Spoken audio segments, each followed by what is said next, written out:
Gormenghast. Chapter 9.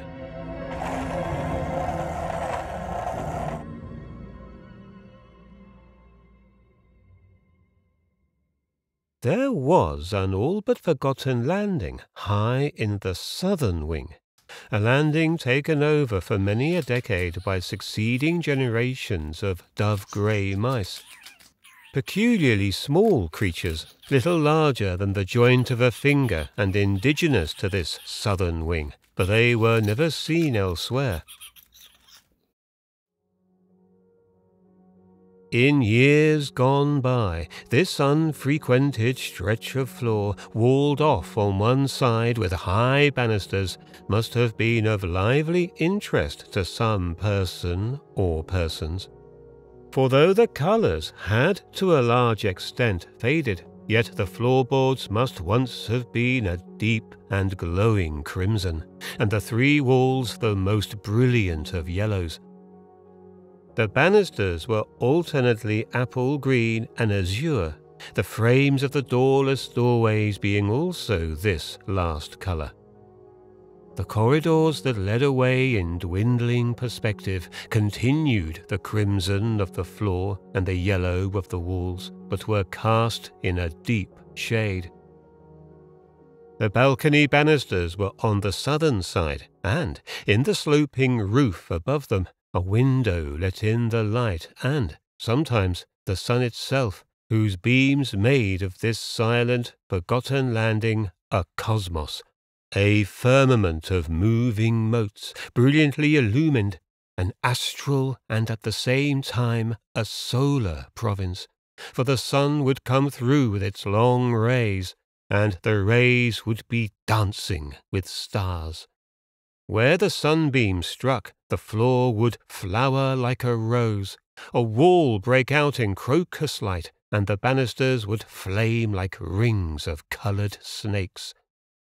But even on the most cloudless of summer days, with the sunlight striking through, the colours had in their brilliance the pigment of decay.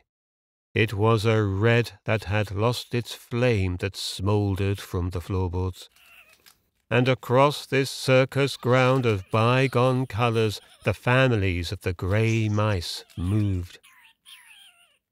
When Titus first came upon the coloured banisters of the staircase, it was at a point 2 floors below the yellow-walled balcony. He had been exploring on that lower floor, and finding himself lost, he had taken fright, for room after room was cavernous with shadow, or vacant and afloat with sunlight that lit the dust on the wide floors, somehow more frightening to the child in its golden dereliction than the deepest shadows. Had he not clenched his hands, he would have screamed, for the very lack of ghosts in the deserted halls and chambers was in itself unnerving, for there was a sense that something had either just left each corridor or each hall as he came upon it, or else that the stages were set and ready for its appearance. It was with his imagination dilated and his heart hammering aloud that Titus, suddenly turning a corner, came upon a section of the staircase 2 floors below the haunt of the grey mice. Directly Titus saw the stairway, he ran to it, as though every banister were a friend. Even in the access of his relief, and even while the hollow echo of his footsteps was in his ears, his eyes widened at the apple green, the azure of the banisters, each one a tall plinth of defiance. Only the rail which these bright things supported was hueless, being of a smooth, hand-worn ivory whiteness. Titus gripped the banisters, and then peered through them and downward. There seemed little life in the fathoms beneath him.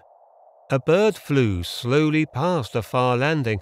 A section of plaster fell from a shadowy wall 3 floors below the bird, but that was all.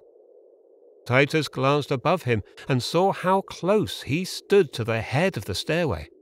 Anxious as he was to escape from the atmosphere of these upper regions, yet he could not resist running to the top of the stairs where he could see the colours burning. The small grey mice squeaked and scampered away down the passageways or into their holes.